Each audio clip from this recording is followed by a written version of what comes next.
Congratulations on reaching the very end of English 105. I'm very proud of all of you for making it this far. This has been a fun class to teach because in this class you learned major critical thinking skills. You learn not to believe everything you see and read on the internet, social media. You learn to think for yourself, and you learn to be able to write a credible paper when you make a claim, and then you're able to evaluate what sources on the internet are credible and what sources on the internet are not credible. And then when you read something in the newspaper or anywhere else, you know what to believe, fact from fiction, and so that you don't believe everything that you see and read, and that you also know that all of the major news stations are all fallacies because all they care about are ratings.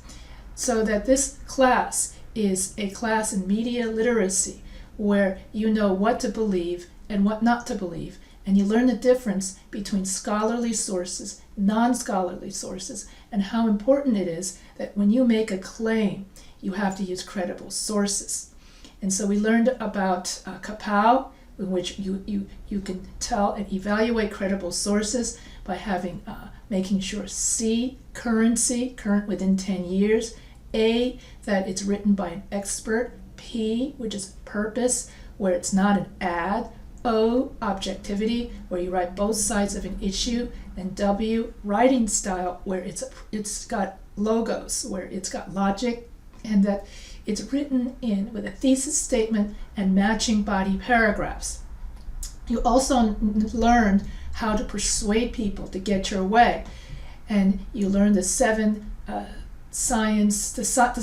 ways in which to persuade people through reciprocity.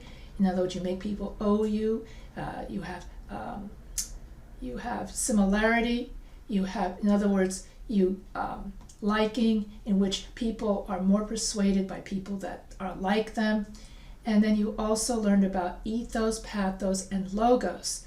And so you know that if ethos is the appeal to credibility, pathos is the audience or the appeal to emotion, and logos is the appeal to logic. And if you're missing any of those appeals, then the argument is fallacious. That, in other words, it's a fallacy and it's not to be believed. In other words, a fallacy is an illogical argument where you make a claim and then your evidence is false, or you make a claim based on false assumptions, such as all Chinese people are good at math. So that's a fallacy. All ads, advertisements, TV ads are all fallacies of relevance because they too make a claim without further documentation. And so if I say, like I said, 9 out of 10 dentists recommend Dentyne, then you have to ask yourself, what dentists? And when you read the newspaper, people are always saying, research shows that, experts say that. And you have to ask yourself, what research? What experts? And as soon as someone says that, a reporter writes that, you know not to believe in that argument, you see. So these are all weasel words. And so if you want to believe in something, you have to believe in an expert, like according to Dr. Smith of such and such scientific society states that, then that's appeal to authority, and that's the A in authority also in kapow. So as long as you know your kapow, you can always tell if something is to be believed or not believed, if something is credible or not credible. And you also learn that when you have peer-reviewed articles in your online library, that is the most reliable source you can have. And then on the other end of the spectrum, Wikipedia is not credible because anybody can upload anything. You also learned about personal bias and media bias. You learn that in the media, some TV stations skew all the way to the left, while some TV stations skew all the way to the right. And so that's called media bias, is when you only write about one side of an issue, or you omit the facts that don't fit your narrative. And so if you were to say, like Fox News would say something like, President Biden is senile, but President Trump will still make a great president. And then you don't say anything else. You omit the other side. And then something like CNN is the opposite. President Trump would make a terrible president, but President Biden would make a great president. And so if you want to be objective, you have to say that President Biden is a great president because, and President Biden is a terrible president because. You have to tell the good, the bad, and the ugly. And you will notice that none of the TV stations do that because they care about ratings. That's because most people these days have what you call personal biases, where confirmation bias, where people want to watch a television station that match what they believe. That's confirmation bias, where you just confirm your beliefs. That's similar to people who go to social media and only hang out with people of their same opinion. That's also confirmation bias. And so that's not good.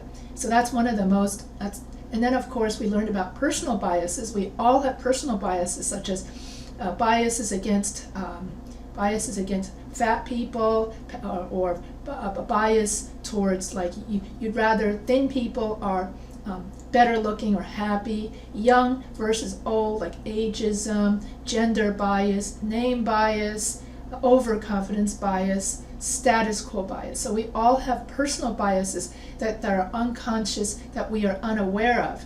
And so hopefully that this course, English 105, makes you more aware of your biases, so that when you do notice that you have such a bias, you do your best to avoid the bias, either in your personal life and also when you write. And then we also learn how to write an argumentative essay versus a persuasion essay, in which we learn how to write a paper that is fair and balanced, and we learn how to insert or integrate the other side into our paper, so that we write a paper that is unbiased, credible, using credible evidence. So that makes you a believable writer, and also you learn critical thinking skills, so that you do not believe everything that you see and read.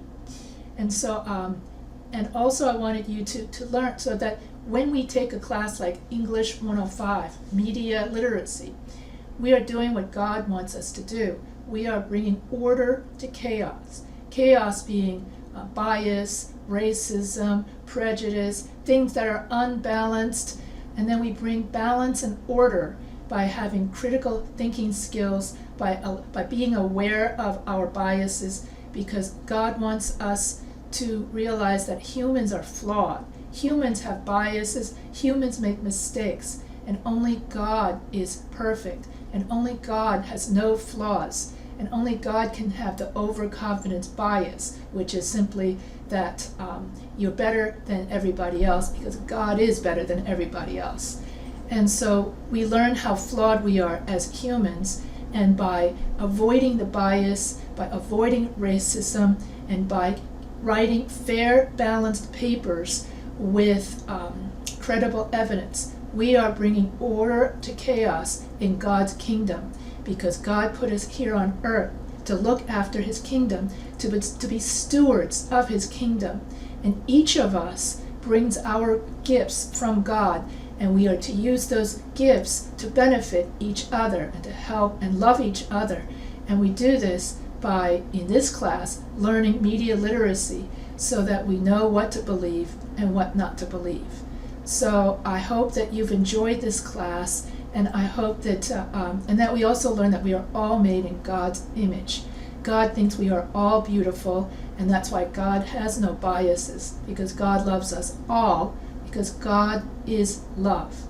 So if you enjoyed this class, you can say so in your end of class, and don't forget to fill out your end of class surveys. And so I just want to say that it has been a pleasure teaching all of you these last 8 weeks. I always think these 8 weeks go so fast, and I always have such a hard time letting go of my students after 8 weeks.